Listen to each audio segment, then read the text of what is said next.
Hai, Assalamualaikum warahmatullahi wabarakatuh. Perkenalkan, nama saya Wimarsya Hirunisa dari PGMI 2A dengan NIM 2231410027. Di sini saya akan menerangkan tentang sejarah BK, tujuan dan fungsi BK, serta layanan dan kegiatan pendukung BK. Yang pertama adalah sejarah bimbingan konseling. Bimbingan konseling mulai berkembang di Indonesia pada tahun 1980-an. Perkembangan itu ditandai dengan dibukanya program studi dan jurusan bimbingan konseling. Pada waktu itu masih bimbingan penyuluhan di lembaga pendidikan tenaga kependidikan di Indonesia. Layanan BK sudah mulai dibicarakan di Indonesia sejak tahun 1962. Namun baru diresmikan di sekolah Indonesia sejak diberlakukan kurikulum 1975.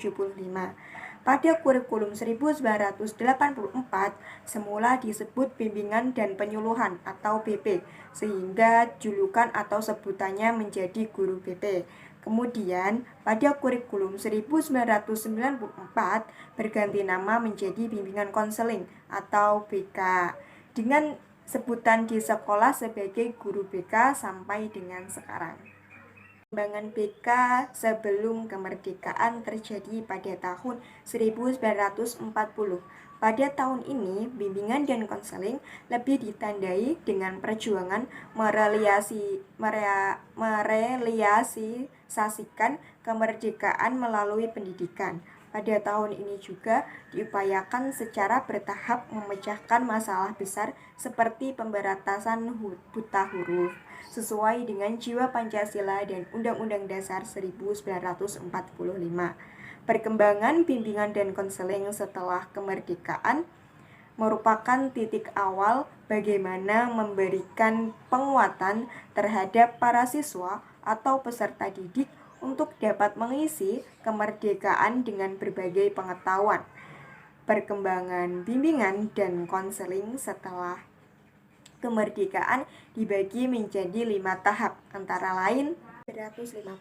Pada tahun ini, bidang pendidikan menghadapi tantangan besar, yakni memecahkan masalah kebodohan dan keterbelakangannya masyarakat Indonesia. Kegiatan bimbingan pada masa itu lebih digarahkan agar membuat para siswa berprestasi. Kedua, pada tahun 1960 berbeda dengan dekade ini karena terdapat beberapa peristiwa penting seperti A. Lahirnya jurusan bimbingan dan konseling pada IKIP tahun 1963. B. Lahirnya kurikulum gaya baru pada tingkat sekolah menengah atas tahun 1964. C. Ketetapan MPRS pada tahun 1996 tentang pendidikan nasional. Yang ketiga, tahun 1970. Pelaksanaan bimbingan terutama diarahkan kepada pemecahan masalah utama pendidikan, antara lain 1. Pemetaan kesempatan belajar, 2. Mutu, 3. Relevansi, dan keempat efisiensi. Yang keempat, tahun 1980. Pada tahun ini, bimbingan ini diupayakan agar mantap. Pemantapan terutama diusahakan untuk menuju kepada perwujudan bimbingan yang profesional. Dalam tahun 80-an, pembangunan telah memasuki repelita 3, 4, dan 5 yang ditandai dengan menuju lepas landas. Beberapa upaya dalam pendidikan yang dilakukan dalam tahun ini antara lain A. Penyempurnaan kurikulum, B. Penyempurnaan seleksi mahasiswa baru, C. Penataan perguruan tinggi, D. Pelaksanaan wajib militer. Yang kelima, tahun 1990, zaman globalisasi sampai dengan sekarang. Sampai tahun 1993, pelaksanaan bimbingan dan penyuluhan di sekolah tidak jelas. Parahnya lagi, pengguna terutama orang tua murid berpandang kurang bersahabat dengan guru BK. Muncul anggapan bahwa anak yang anak yang ke BP identik dengan anak yang bermasalah. Jika orang tua murid diundang ke sekolah oleh guru BP, di benak orang tua berpikir bahwa anaknya di sekolah mesti bermasalah atau ada masalah. Selanjutnya, yang kedua adalah tujuan bimbingan konseling.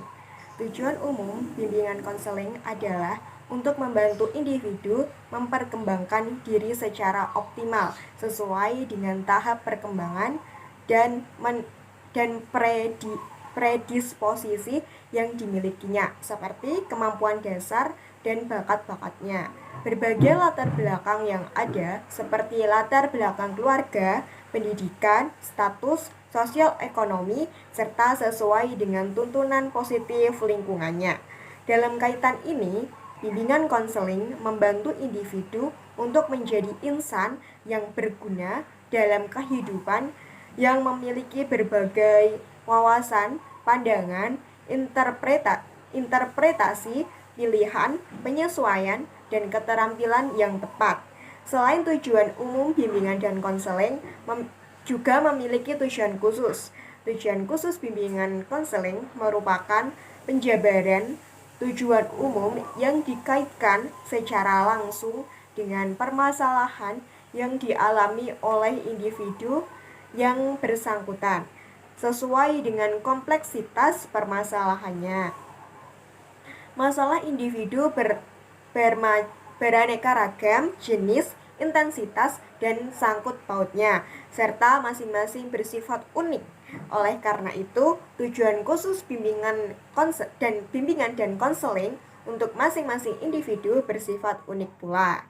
Tujuan bimbingan dan konseling untuk seseorang individu berbeda dari dan tidak boleh disamakan dengan tujuan bimbingan dan konseling untuk individu lainnya. Selain tujuan, BK juga memiliki fungsi. Fungsi bimbingan dan konseling. A. Fungsi pemahaman. Pemahaman masalah oleh individu atau klien sendiri merupakan modal dasar bagi pemecahan masalah tersebut. Pelayanan bimbingan dan konseling diharapkan mampu mengantarkan klien memahami masalah yang dihadapinya. B. Fungsi pencegahan. Arah upaya pencegahan yang perlu dilakukan oleh konselor adalah A. Mendorong perbaikan lingkungan yang kalau diberikan akan berdampak negatif terhadap individu yang bersangkutan. B. Mendorong perbaikan kondisi diri pribadi klien. C. Mendorong individu untuk tidak melakukan sesuatu yang akan memberikan resiko yang besar dan melakukan sesuatu yang akan memberikan manfaat. C. Fungsi pengentasan. Salah satu contohnya, perumpamaan terjadi konflik pada diri klien. Sebagai konselor, membantu klien untuk mengenali dan menerima perasaan-perasaan dan keinginan-keinginannya yang berlainan arah itu, sehingga konflik itu teratasi. D. Fungsi pemeliharaan dan pengembangan. Pemeliharaan yang baik bukanlah sekedar mempertahankan agar hal-hal yang dimaksudkan tetap utuh, tidak rusak, dan tetap dalam keadaan semula, melainkan juga mengusahakan agar hal-hal tersebut bertambah baik kalau dapat lebih indah, lebih menyenangkan, memiliki nilai tambah daripada waktu-waktu sebelumnya. Pemeliharaan yang demikian itu adalah pemeliharaan yang membangun, pemeliharaan yang memperkembangkan. Oleh karena itu, fungsi pemeliharaan dan fungsi pengembangan tidak dapat dipisahkan. Dan yang terakhir, layanan bimbingan konseling. Layanan bimbingan dan konseling adalah upaya sistematis, objektif, logis, dan berkelanjutan yang dilakukan oleh konselor untuk memfasilitasi perkembangan konseling untuk mencapai kemandirian dalam wujud kemampuan memahami, menerima, mengarahkan, dan mengambil keputusan. Macam-macam layanan bimbingan konseling. 1. Layanan orientasi. Layanan orientasi merupakan suatu layanan terhadap siswa di sekolah yang berelasi dengan tatapan ke depan dan tentang sesuatu yang baru. Layanan orientasi ini biasanya diberikan saat siswa menginjak kaki ke sekolah barunya. Pihak sekolah memberikan perkenalan tentang sekolah tersebut kepada siswa baru. Itu juga dilakukan oleh guru bidang studi dengan memberikan perkenalan dan menjelaskan mekanisme pelajaran dengannya sebelum masuk pada materi pembelajaran. Menurut Fatmawati, tahun 2013 adapun penyusunan programnya. Programnya dilakukan melalui 3 tahap, yaitu A. Melakukan pengkajian terhadap kegiatan. B. Merumuskan program kegiatan layanan orientasi dan informasi. C. Sosialisasi program. Yang kedua, layanan informasi. Layanan informasi adalah layanan yang dilakukan untuk memberikan informasi atau pemahaman kepada individu-individu yang berkepentingan tentang berbagai hal yang diperlukan untuk menjalani suatu tugas atau kegiatan sesuai dengan tujuan. Tujuan dari layanan informasi yaitu untuk membekali individu dengan berbagai pengetahuan dan pemahaman tentang berbagai hal yang berguna untuk mengenal diri, merencanakan, dan mengembangkan pola kehidupan sebagai pelajar, anggota keluarga, dan masyarakat. Yang ketiga, layanan penempatan penyaluran. Layanan penempatan penyaluran yaitu layanan yang memungkinkan peserta didik memperoleh penempatan dan penyaluran yang tepat sesuai dengan potensi, bakat, dan minat serta kondisi pribadi, sehingga perencanaan karir dapat dilaksanakan dengan baik melalui layanan-layanan yang ada pada bimbingan konseling. Pelaksanaan layanan penempatan penyaluran di sekolah harus mendapat dukungan dari semua pihak sekolah agar terlaksana dengan baik, karena dukungan layanan ini termasuk yang penting untuk perencanaan karir siswa. Tujuannya agar setiap individu dapat mengembangkan diri secara optimal tentunya dengan kemampuan yang ada dalam diri individu. Penempatan dan penyaluran siswa di sekolah dapat berupa 1. Penempatan siswa di dalam kelas. 2. Penempatan dan penyaluran ke dalam kelompok belajar. 3. Penempatan ke dalam ekstrakurikuler. Yang 4. Penempatan ke dalam jurusan atau program. Selanjutnya adalah penguasa konten atau bimbingan klasikal. Layanan penguasaan konten adalah salah satu layanan bimbingan dan konseling yang bertujuan untuk membantu siswa memiliki kompetensi atau konten tertentu agar bermanfaat untuk perkembangannya, baik diri sendiri maupun lingkungannya. Layanan penguasaan konten dengan kegiatan parenting day, bulan gizi, dan lainnya. Media yang digunakan oleh guru bimbingan dan konseling dalam layanan penguasaan konten yaitu media visual adalah visualisasi pesan, informasi atau konsep yang ingin disampaikan kepada siswa dapat dikembangkan dalam berbagai bentuk seperti foto, gambar atau ilustrasi, sketsa atau gambar garis, grafik, bagan, chart, dan gabungan dari kedua bentuk atau lebih, menurut Arsyad tahun 2010. Sedangkan media audio visual adalah media yang melibatkan pendengaran, penglihatan sekaligus dalam satu proses. Yang kelima, layanan konseling perorangan. Konseling perorangan merupakan layanan konseling yang diselenggarakan oleh konselor terhadap seorang klien dalam rangka pengentasan masalah pribadi klien. Masalah dominan yang dialami oleh siswa menurut guru bimbingan dan konseling merupakan tentang keterlambatan, kedisiplinan, susah berkonsentrasi, dan membolos. Tujuan umum dari pelaksanaan konseling perorangan adalah apabila masalah klien itu dicirikan sebagai sesuatu yang tidak disukai adanya, sesuatu yang ingin dihilangkan, atau sesuatu yang dapat menghambat atau menimbulkan kerugian, maka upaya pengentasan masalah klien melalui konseling perorangan akan mengurangi intensitas ketidaksukaan atas keberadaan sesuatu yang dimaksud atau meniadakan keberadaan sesuatu yang dimaksud atau mengurangi intensitas hambatan dan kerugian yang ditimbulkan oleh suatu yang dimaksud itu. Selain layanan, BK juga memiliki kegiatan mendukung.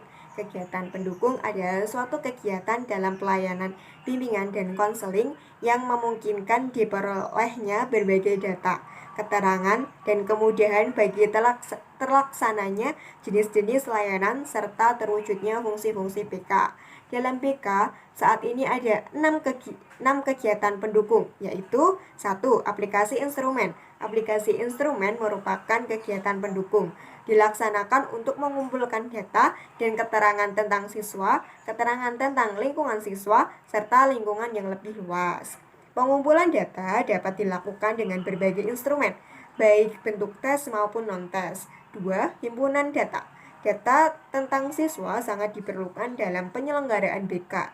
Data yang sudah dikumpulkan, baik melalui tes maupun non-tes, perlu disimpan di dalam himpunan data atau dikenal dengan kumulatif record. Ketiga, kunjungan rumah. Kunjungan rumah adalah kegiatan pendukung BK untuk memperoleh data keterangan serta kemudahan bagi terentaskan masalah siswa melalui kunjungan ke rumah siswa. Kunjungan rumah tidak dilakukan pada seluruh siswa, tetapi hanya untuk siswa yang permasalahannya menyangkut dengan rumah atau orang tua. 4. Konferensi kasus. Konferensi kasus adalah kegiatan pendukung BK untuk membahas permasalahan yang dialami siswa dalam suatu forum pertemuan yang dihadiri oleh berbagai pihak yang diharapkan dapat memberikan bahan, keterangan, dan kemudahan bagi terentaskannya permasalahan siswa.